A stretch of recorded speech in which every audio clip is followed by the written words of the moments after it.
So my right leg is gonna go to the mat. I'm gonna use that to elevate, punch my left leg into his belly. At this point right here, Sajjad is gonna make a deep underhook with his right arm, and he's gonna gable grip it with his left arm, okay? Here what he's gonna do is he's gonna kick his right leg straight through and pull my leg through.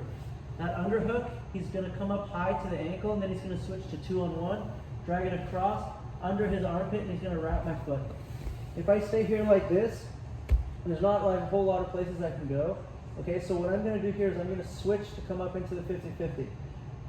When I come up into the 50-50, I like to take my left hand, clamp his thigh with my left elbow to my knee, and I'm gonna make a grip in the pant where my right hand was, okay? And that's just to keep me nice and tight to him. I don't want him to escape his leg and be able to come underneath my leg as I'm making a transition to the 50-50 on top, okay? Does that make sense? So I'm using this left hand here to keep me nice and tight in this position and not allow him to escape his knee, okay? So because my right hand's already in that pant, it's very easy switch for me. So now I can base up on my right elbow. I'm gonna come up onto my right knee, and then I'm gonna bring my right leg forward, okay? And I'm gonna end up in the 50-50. If I do this in this manner, usually Sajjad will end up in a 50-50 on his back, okay? The very first escape that I want you guys to be familiar with is just reaching up here, 2-on-1 on the sleeve that he is holding my foot with, okay? I'm gonna use my free foot toes on the inside to make space because sometimes it can be tight, okay? So I'm gonna use my toes on the inside, pushing at his bicep to make space to free my left foot, okay? At this point, what I'm gonna do is I'm gonna maintain a cross grip with my left arm, okay? As I post my right hand to the mat, and I'm gonna bring my right foot to his butt, okay? So just like this. And then what I'm gonna do is kick my heel over to the far side like that, okay? At this point, I wanna try and hide my elbow behind his knee so that when I start to drive up, I can get my knee to the mat and I use my elbow to collapse, okay? Like that. And then what I'm gonna do is drop my other knee to the mat, and I'm gonna start looking for double underhook, okay? If I can go double underhook, then that's ideal, okay? So again, let's turn this switch. I'm gonna be in 50-50 all the way. Okay. So I'm gonna be in 50-50 with my right hand on his pant. I'm gonna drop my right knee, start to elevate, drive my knee through. He's gonna make a gable grip and kick his leg through. He's gonna come up to the top, two hands, drive it over, and put it underneath his armpit, okay? I'm gonna make a switch here with my left elbow, clamping the top of his thigh, switching my left hand into his pant so that I can post my right elbow. I'm gonna elevate my hips, and I'm gonna sit through to this position, okay? So the 50-50. At this point, I'm gonna go 2-on-1 on his sleeve.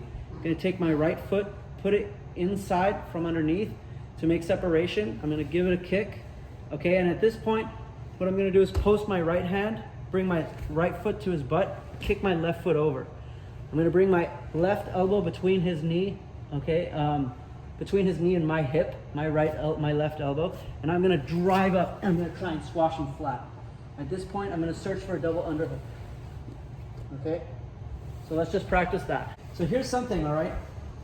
If Sajjad, basically, if I'm on my right hip here, you can think of this as kind of me winning this battle. There's like a little battle that happens where Sajjad's gonna try and take me to that side, okay, here, and I'm gonna try and take him to this side.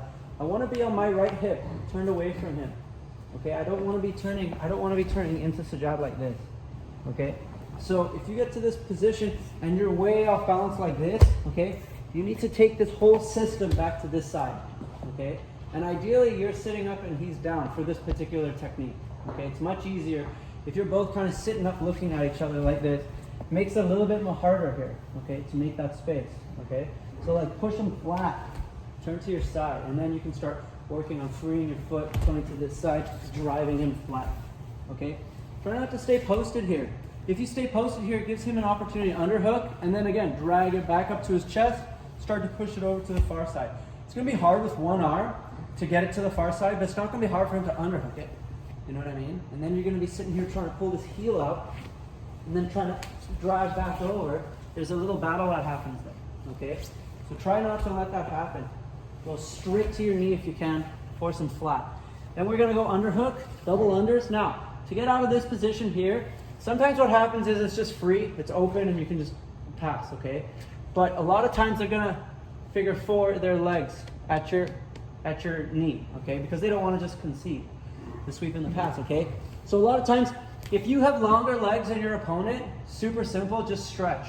Okay, really easy, just stretch. It'll come loose and then you can pass, okay? So you can try that. But if your opponent has longer legs than you, stretching's not gonna work because he's gonna have more play than what you're gonna have, right?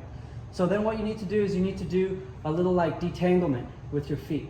Okay, so I'm gonna be here double unders.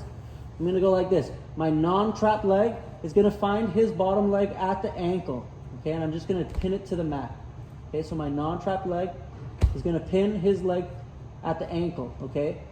Then my trap leg is gonna come over the knee on the bottom of his bottom leg, and my toes are gonna come behind his calf, okay? So that it's on the backside. Now, if I can touch the mat with my toes and then tripod my legs, it's gonna undo that lock. Okay, once that lock's undone, then I can walk. Sometimes you're gonna have a grapevine there. See how he grapevines his left leg? You need to do a little knee cut, okay? When you do a little knee cut, make sure you don't make too much space where he can start to exactly come in with the leg. So after you do your little knee cut, make sure you come back either with your knee or with your hip, okay? So let's do that grapevine. Okay, I'm gonna do a little knee cut. Come back with your hip, block the hip. You can walk back with your hip, okay?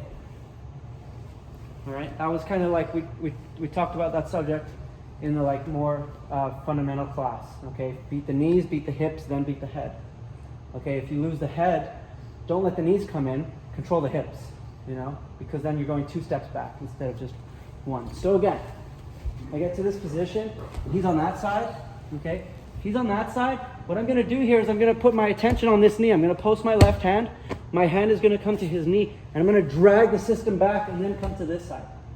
Okay, so once I'm on this side, then I'm gonna fight for the 2-on-1, free this, come to this side, hide that, drive him flat. Okay, if I get stuck here and he underhooks, sometimes what works, this doesn't work every time, but it helps, is I'm gonna take my toes and turn them down flat and then try and drive my toes. Okay, so let's turn for step so everyone can see that. Sometimes on the way to going, he gets wise with the underhook and he underhooks that, okay? Now there's a battle where I'm trying to put pressure here and he's trying to lift it up to his shoulder, see? He wants to come up there and I wanna go down here. Okay, so if I stay on my foot, that's not helping me achieve my goal, that's helping him achieve his goal. So what I'm gonna do is take a bit of pressure off, turn my toes down, and then drive my toes flat and squash his underhook, okay? So the underhook is like really strong the higher it gets. So I wanna put my toes down and drive that underhook. Put my toes down here, and then put weight on it. Like I'm leaning on my foot, it feels like I'm doing an ankle lock almost, you know? But at some point it's gonna slide south and squash his underhook. Then I can start to cross face, okay? Now if the underhook's under there, obviously I can't get double underhooks, so then I'm just gonna go to this position right here, okay? Now, here's the thing. If I go to this position, here like this, okay, where I'm cross facing on my left, the same side that's trapped, okay? If I pass this way, it's gonna put him on an immediate back attack, all right? Because it's like gonna put me on like a scarf hold. Does that make sense? And scarf holds are prone to having your back taken, okay? So instead of passing all the way, what I would do is this tricky little leg work right here, okay?